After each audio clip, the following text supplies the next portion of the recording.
सुंदरपुर जंगल में टूनी चिड़िया अपने पति टिंकू के साथ रहती थी। टिंकू बढ़ई का काम करता था। वो लकड़ी से पक्षियों के घोंसले बनाया करता था, लेकिन अब वो बूढ़ा हो चुका था। उससे ये सब काम नहीं हो पाता था।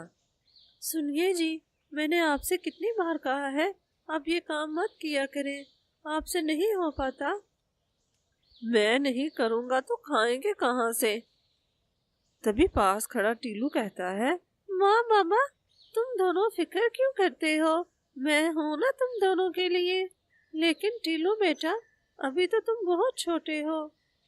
कोई बात नहीं माँ, मैंने आप दोनों को काम करते देखा है, बाकी का काम मैं आपसे पूछ लूंगा। और मेरा दोस्त बंटी है ना, वो भी कह रहा था कि वो भी मेरे साथ काम करेगा। वो बंटी से जाकर बात करता है। हाँ ठीक है टीलू, मैं तुम्हारे साथ चलने को तैयार हूँ। तो फिर बस तय हो गया, हम दोनों अभी जंगल से लकड़ियाँ लाते हैं। वो दोनों कुल्हाड़ी लिए लकड़ी लेने जा रहे थे। तभी रास्ते में उन्हें एक अनार का पेड़ दिखाई देता है। अरे टीलू, ये देखो, इस पेड़ की लकड़ियाँ सूखी हुई हैं। इसकी लकड़ियाँ काट कर ले चलते हैं। नहीं बंटी, ये देखो, ये पेड़ अभी बिल्कुल सूखा नहीं है।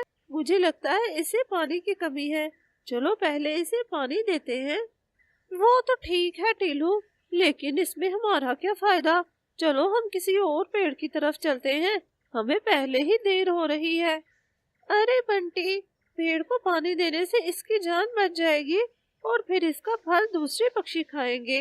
इसमें देर ही कितनी लगती है। पेड़ को पानी देकर वापस आने ही लगते हैं कि वो पेड़ उन्हें आवाज देता है। सुनो नन्हे पक्षियों। वो मुड़कर देखते हैं। अरे पेड़, क्या तुम बोलते हो? हाँ नन्हे पक्षियों, मैं एक जादुई अनार का पेड़ हूँ। तुम दोनों ने मेरी बहुत मदद की है। मैं तुम दोनों को कुछ इनाम देना चाहता हूँ। ये लो, ये दो जादुई तख्त हैं और ये जादुई गार का नक्शा। ये जादुई तख्त तुम दोनों को खजाने तक ले जाएंगे। वहां से तुम दोनों अपनी जरूरत के मुताबिक खजाना ले लेना। तुम्हारा बहुत बहुत शुक्रिया अनार के पेड़। हाँ, लेकिन मेरी एक बात याद रखना, ज्यादा लालच नहीं करना। ठीक है जादुई अनार के पेड़, हम दोबारा मिलते हैं। वो दोनों दोस्त जादुई तख्त पर बैठकर खजाने की तरफ निकलते हैं। थोड़ा आगे जाने पर उन्हें एक नदी में एक चींटी और एक टिड्डा डूबते नजर आते हैं। वो शायद डूब रहे हैं, हमें इनकी मदद करनी चाहिए। वो दोनों उन दोनों को अपने साथ बिठा लेते हैं। काफी आगे जाने पर वो गार आ जाता है। वो चारों गार में जाते हैं। बाप रे बाप टीलू, यहाँ पर तो बहुत ज्यादा हीरे और जवाहरात हैं। जितने मर्जी ले लो। हाँ बंटी, मगर जादुई अनार के पेड़ ने कहा था कि हमें अपनी जरूरत के मुताबिक सोना लेना चाहिए। अरे छोड़ो भी, वो कौन सा हमें देख रहा है। टीलू, मैं तो अपना बैग पूरा भर रहा हूँ, तुम भी अपना बैग भर लो। बंटी अपना बड़ा बैग सोने और हीरे जवाहरात से भर लेता है। टीलू के पास सिर्फ एक छोटी सी ही थैली थी। वो उसमें चंद सोने के सिक्के डाल लेता है। चलो बंटी, अब चलते हैं। अरे टीलू, मेरा तो यहाँ से जाने को दिल ही नहीं कर रहा, पर फिर भी चलो चलते हैं, हम दोबारा आ जाएंगे। वो दोनों अपना सामान तख्त पर रखते हैं तो बंटी का तख्त ज्यादा वजन होने के कारण नीचे बैठ जाता है। अरे ये मेरे तख्त को क्या हो गया? तुम्हारे बैग का वजन बहुत ज्यादा है, इसलिए वो उड़ नहीं पा रहा। तुम कुछ सोना बाहर निकाल दो। नहीं, मैं ये सोना बाहर नहीं निकालूंगा, मैं इस टिड्डे को यहीं छोड़ जाता हूँ। लेकिन बंटी को टिड्डा यहाँ पर कैसे रहेगा? वो यहाँ पर मर जाएगा। तो मैं क्या करूँ? मैंने तो इसे अपने साथ न आने का नहीं कहा था। चलो अब जल्दी घर चलो, माँ इंतजार कर रही होगी। वो दोनों गार से निकलने ही लगते हैं तो टीलू के तख्त पर बैठी चींटी एक खूबसूरत परी में बदल जाती है। वो दोनों ये देखकर हैरान रह जाते हैं। हैरान मत हो टीलू, मैं एक परी हूँ और ये टिड्डा मेरा दोस्त है। हम दोनों तुम दोनों की परीक्षा ले रहे थे, तुम हमारी परीक्षा पर पूरा उतरे हो। ये लो, ये जादुई कुल्हाड़ी है। ये कुल्हाड़ी तुम जिस भी लकड़ी पर रखोगे वो 4 गुना बढ़ जाएगी। इससे तुम्हें पेड़ भी नहीं काटने पड़ेंगे और तुम्हारा काम भी होता रहेगा।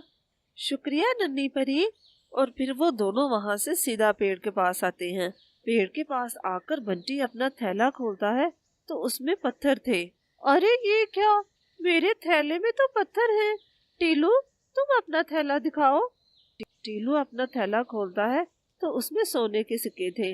लेकिन मेरे पास तो सोने के सिक्के हैं और पहले से ज्यादा हो गए हैं। जादुई पेड़, ये क्या बात हुई? टीलू के सिक्के तो पत्थर नहीं हुए। वो इसलिए कि टीलू का दिल सोने जैसा कीमती है और तुम्हारा दिल बिल्कुल पत्थर की तरह। जैसे तुमने वहां उस टिड्डे को मरने के लिए छोड़ दिया और तुमने लालच भी किया। रो मत बंटी, तुम आधे सोने के सिक्के मुझसे ले लेना, मुझे आधे ही काफी हैं। टीलू, तुम कितने अच्छे हो। मैंने तुम्हारे बारे में हमेशा गलत सोचा और मैंने तो तुम्हारी जादुई कुल्हाड़ी भी चोरी करने का सोचा था।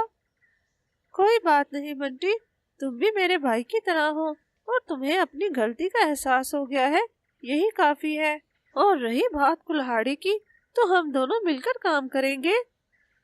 इसके बाद वो दोनों घर जाकर सब बताते हैं और फिर वो इकट्ठे काम करने लगते हैं। सोने के सिक्के बेचकर वो दूसरे बूढ़े और गरीब पक्षियों की मदद करते हैं। इस कहानी से हमें ये सीख मिलती है कि हमें कभी भी ज्यादा लालच नहीं करना चाहिए।